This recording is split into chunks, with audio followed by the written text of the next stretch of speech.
اور جو اس سورج سے عرب کی سرزمین پر روشنی پھیلی ہے عزیزان گرامی، وہ صرف عرب کی سرزمین تک محدود نہیں رہی بلکہ پوری دنیا میں پھیل گئی۔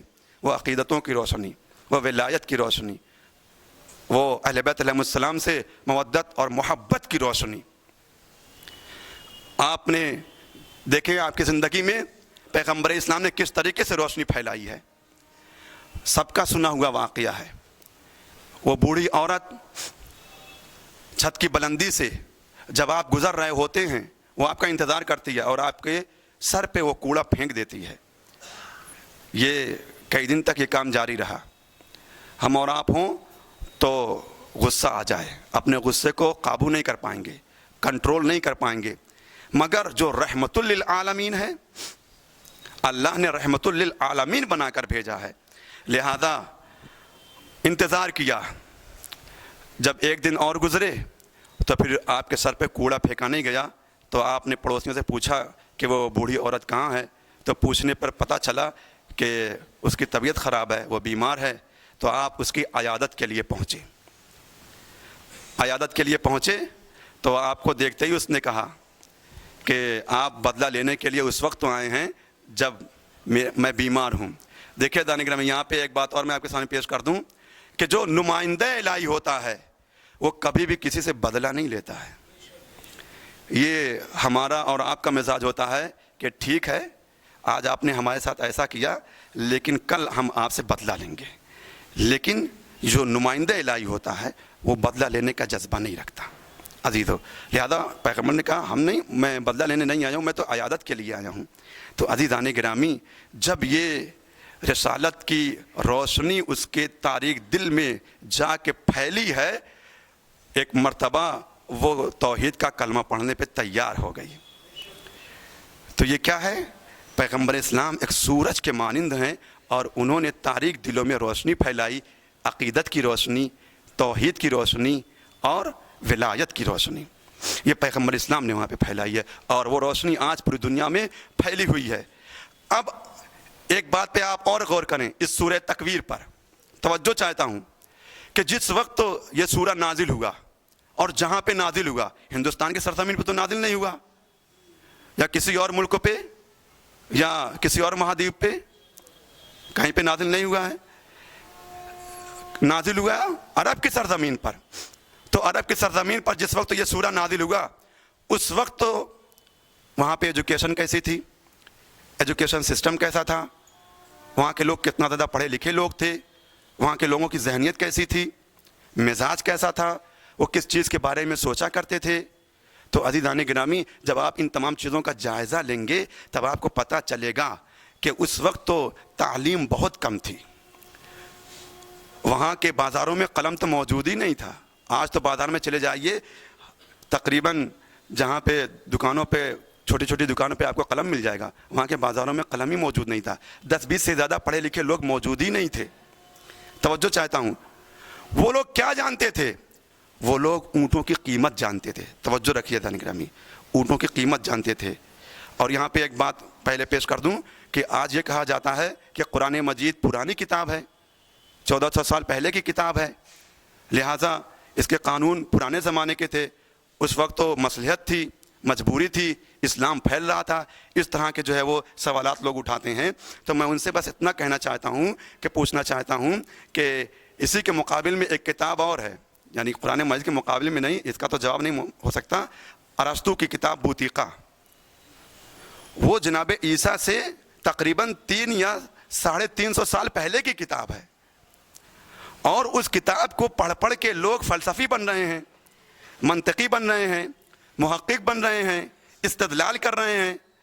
تو اس کتاب کے بارے میں یہ نہیں کہا جاتا کہ یہ پرانی کتاب ہو چکی ہے، اس کے دلائل سب بیکار ہو چکے ہیں، جو ارسطو کے نظریات تھے وہ بیکار ہو چکے ہیں۔ آج بھی پڑھے لکھے لوگ اپنی تقریروں میں اپنے خطبوں کی زینت دینے کے لیے، اپنی تقریروں کی زینت دینے کے لیے اس کتاب کا حوالہ دیتے ہیں، مگر اس کتاب کے بارے میں یہ نہیں کہا جاتا۔ یا قرآن مجید کے بارے میں کیوں؟ تو اب سنیے دانِ گرامی، لیکن ایسا ہرگز نہیں ہے۔ قرآن مجید کل بھی دماغوں کو روشن کر رہا تھا، آج بھی روشن کر رہا ہے اور قیامت تک روشن کرتا رہے گا۔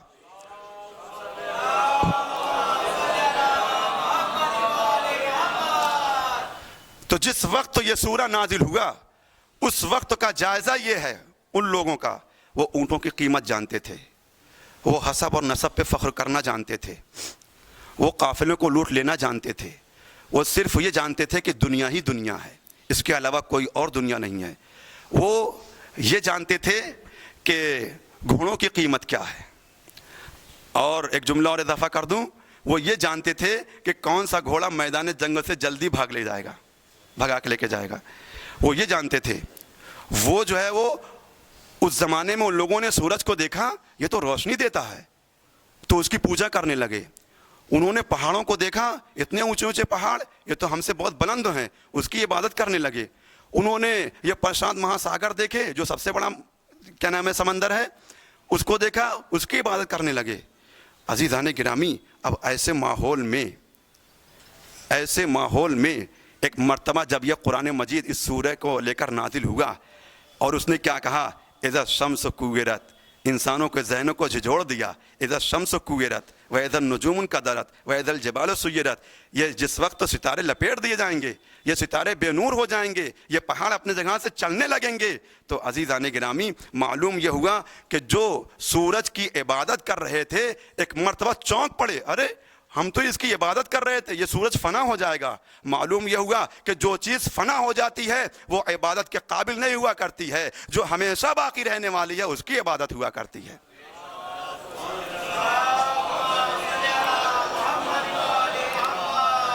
تو معلوم یہ ہوا قرآن مجید کل بھی دماغوں کو روشن کر رہا تھا، آج بھی کر رہا ہے، اور آئندہ یہ کرتا رہے گا، مگر یہ شرط ہے روشنی حاصل کرنے والا ہو، ہدایت حاصل کرنے والا ہونا چاہیے۔ اس کے بعد وَإِذَا النُّجُومُ انْكَدَرَتْ، یہ ستارے بے نور ہو جائیں گے، وَإِذَا الْجِبَالُ سُيِّرَتْ، یہ پہاڑ اپنی جگہ سے چلنے لگیں گے۔ توجہ چاہتا ہوں، قیامت کی نشانیوں میں سے یہ نشانی یہ ہے کہ پہاڑ اپنی جگہ سے چلنے لگیں گے۔ یہ قرآن مجید میں اللہ نے ہم کو بتایا، ورنہ ہمیں کہاں سے یہ پتہ چلتا کہ پہاڑ بھی چلنے لگیں گے، روئی کے مانند ہو کے بکھر جائیں گے۔ لیکن اس کے علاوہ اور کہیں پر بھی اشارہ ہے جس سے یہ واضح ہو جائے کہ واقعاً یہ پہاڑ جو ہے وہ اللہ چلا سکتا ہے یا کوئی اور چلا سکتا ہے۔ اس کے علاوہ بھی تاریخ میں کوئی واقعہ ہونا چاہیے۔ تو ثبوت کے طور پہ ایک واقعہ موجود ہے۔ عید مباہلہ کا موقع ہے، پیغمبر اسلام اپنے گھر والوں کو لے کر نکلے، یعنی مولا کائنات علیہ السلام اپنی بیٹی کو اور اپنے نواسے کو لے کر نکلے۔ جب میدان مباہلہ میں پہنچے تو وہاں پر جیسے ہی عیسائیوں نے ایسے چہرے دیکھے تو ایک مرتبہ انہوں نے کیا کہا، انہوں نے کہا آج ہم ایسے چہرے دیکھ رہے ہیں، اگر یہ اپنے پروردگار سے دعا کریں گے کہ پہاڑ اپنے جگہ سے ہٹ جائے تو پہاڑ اپنے جگہ سے ہٹتا ہوا نظر آئے گا۔ معلوم یہ ہوا پہاڑوں کو یا تو خدا چلا سکتا ہے یا جو نمائندہ الہی ہوتا ہے، کسی اور کے بس کی بات نہیں ہے کہ وہ پہاڑوں کو چلا سکے۔ وَإِذَا الْجِبَالُ سُيِّرَتْ، دیکھیے میرا مقصد یہی ہے کہ سورہ تکویر کی آیتوں کا ترجمہ اور اس کا پھر ہلکا سا تعارف، ایسا نہیں کہ میں صرف ایک آیت پڑھوں اور اسی کو آگے بڑھاتا رہوں۔ اس وقت تو میرا موضوع ہے سورہ تکویر۔ وَإِذَا الْجِبَالُ سُيِّرَتْ وَإِذَا الْعِشَارُ عُطِّلَتْ وَإِذَا الْوُحُوشُ حُشِرَتْ، اور جس وقت وحوش کو، جانوروں کو ایک جگہ پہ جمع کر دیا جائے گا۔ وَإِذَا الْبِحَارُ سُجِّرَتْ، اور جس وقت یہ دریا جوش مارنے لگیں گے، یہ دریا جو دکھائی دے رہے ہیں۔ وَإِذَا النُّفُوسُ زُوِّجَتْ، اور جس وقت ہر شخص اپنے جیسے کا قرین قرار پائے گا۔ اس کا کیا مطلب ہے؟ اس کا مطلب وہ ہے کہ ہر شخص، آپ، میں، دنیا میں جتنے سارے آدمی ہیں، اپنے مزاج کے آدمی کے ساتھ ہوگا۔ آپ دنیا میں دیکھ رہے ہیں نا کہ کہیں پہ مثلاً کسی مسلم کا گھر ہے تو اسی کے پڑوسیوں میں کافر کا گھر بھی موجود ہے، یہ تو دنیا میں ایسا ہوتا ہے۔ لیکن قیامت کی نشانیوں میں سے ایک نشانی یہ ہے کہ ہر شخص اپنے جیسے کے ساتھ ہوگا، یعنی صالحین صالحین کے ساتھ ہوں گے، کافرین کافرین کے ساتھ ہوں گے، اور مومنین امیر المومنین کے ساتھ ہوں گے۔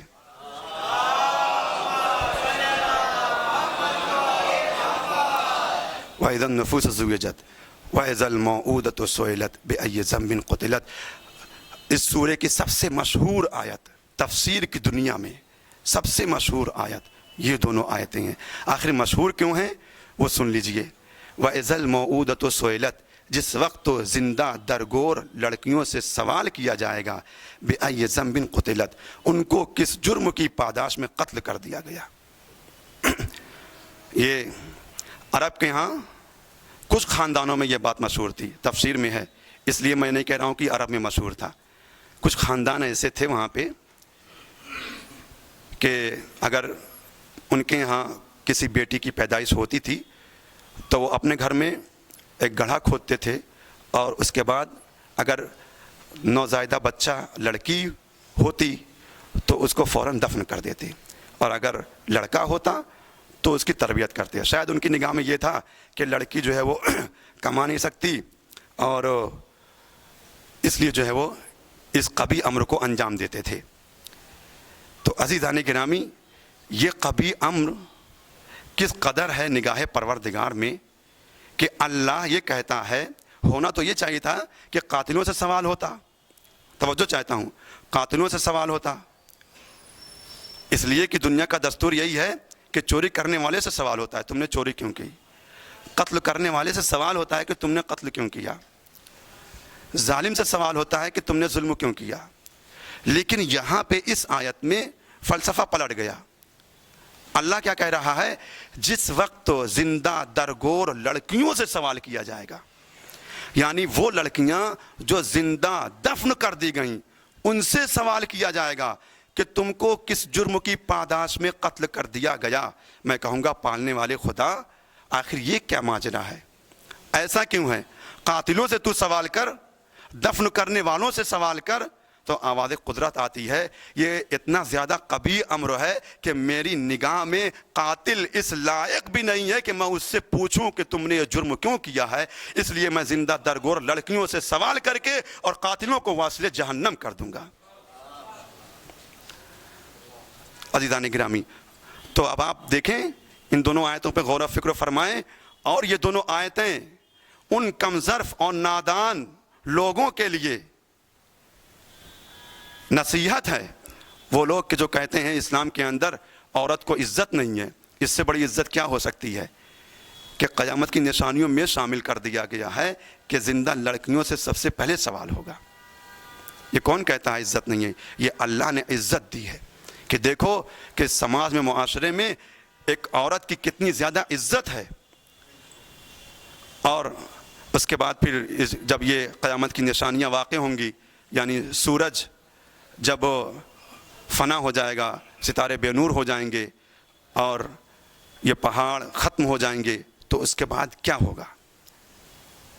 ایک بھیانک ماحول ہوگا جان گرامی. اس وقت ڈراؤنا ماحول، اتنا ڈراؤنا ماحول ہوگا کہ اسی سورہ کے اندر ہے کہ وَإِذَا الْوُحُوشُ حُشِرَتْ، جس وقت تو وحوش کو جمع کیا جائے گا. یعنی کیا مطلب؟ کہ آپ اپنی زندگی میں دیکھتے ہیں کہ شیر جہاں پہ ہوتا ہے وہاں پہ کوئی کیا نام ہے ایسا جانور جو ہم اپنے گھر پہ باندھتے ہیں، وہ بکری ہو کچھ بھی ہو، وہ اکٹھا نہیں ہو سکتے. لیکن قیامت کی نشانیوں میں سے ایسی نشانی ہے کہ اتنا زیادہ ڈراؤنا ماحول ہوگا، بھیانک ماحول ہوگا کہ یہ جانور ایک جگہ پہ اپنے ڈر کو، اپنے خوف کو کم کر رہے ہوں گے. وَإِذَا الْوُحُوشُ حُشِرَتْ، جس وقت وحوش کو ایک جگہ پہ جمع کیا جائے گا. یہ ساری نشانیاں قیامت کی نشانیوں میں سے ہیں. اس کے بعد ہوگا کیا؟ وَإِذَا الصُّحُفُ نُشِرَتْ، جس وقت تو نامہ اعمال بکھیر دیے جائیں گے اور ہر کوئی اپنے نامہ اعمال کو دیکھے گا. عزیزان گرامی، اس وقت تو جب انسان اپنے نامہ اعمال کو دیکھے گا تو پھر کچھ لوگ ہوں گے جو بہت اپنے نامہ اعمال پہ رسوا بھی ہوں گے، ذلیل بھی ہوں گے اور شرمندہ بھی ہوں گے. اسی لیے اس سورے کی عظمت اور فضیلت کے لیے پیغمبر اسلام کی حدیث ہے، اگر کوئی یہ چاہتا ہے کہ جب میدان محشر میں اٹھایا جائے اور جب نامہ اعمال اس کے کھولے جائیں وہ ذلیل و رسوا نہ ہو، تو اس سورے کی تلاوت کیا کرے، اس سورے کی تلاوت کیا کرے، اور تاکہ وہاں پہ ذلیل و رسوا نہ ہو. میں نے آپ کے سامنے پیش کیا تھا قیامت کی نشانیاں، اس کا پہلا چیپٹر ہے. اس کے بعد پھر معاد کے سلسلے سے گفتگو کی گئی ہے. پھر قرآن مجید لانے والے کی عظمت کے بارے میں، انہو لقول رسول کریم، یعنی پیغمبر اسلام پہ دیکھیں آپ، جس وقت جو ہے وہ تہمت لگائی جا رہی تھی، جنون کی تہمت، تو اس بات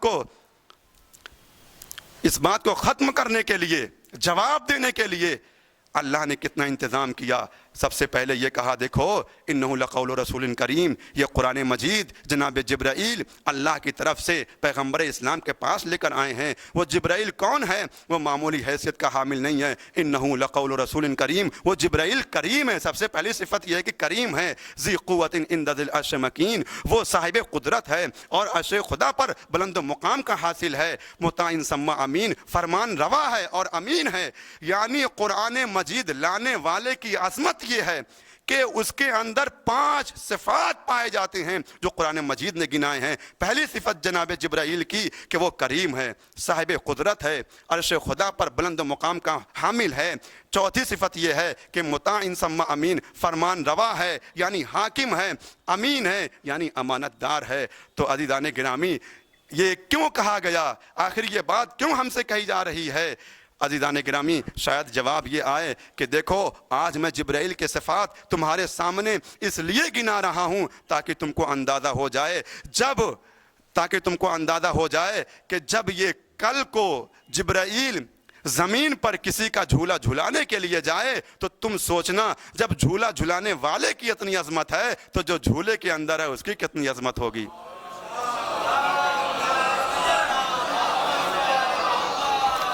جب قرآن لانے والے کی اتنی عظمت ہے تو پھر جس پہ قرآن مجید نازل ہوا ہے اس کی کتنی عظمت ہوگی.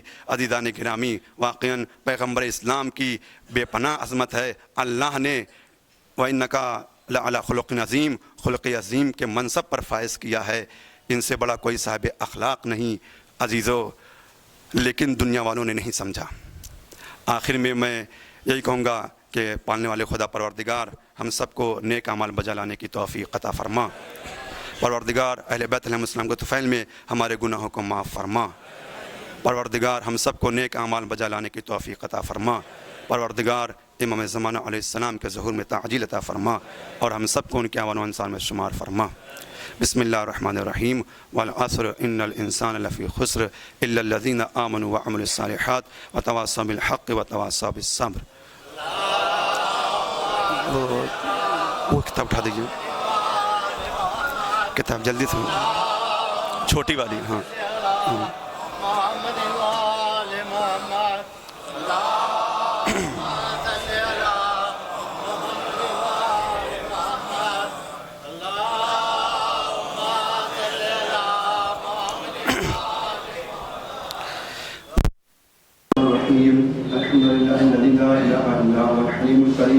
غافر الذنب وقابل التوب وهو الغفور الرحيم.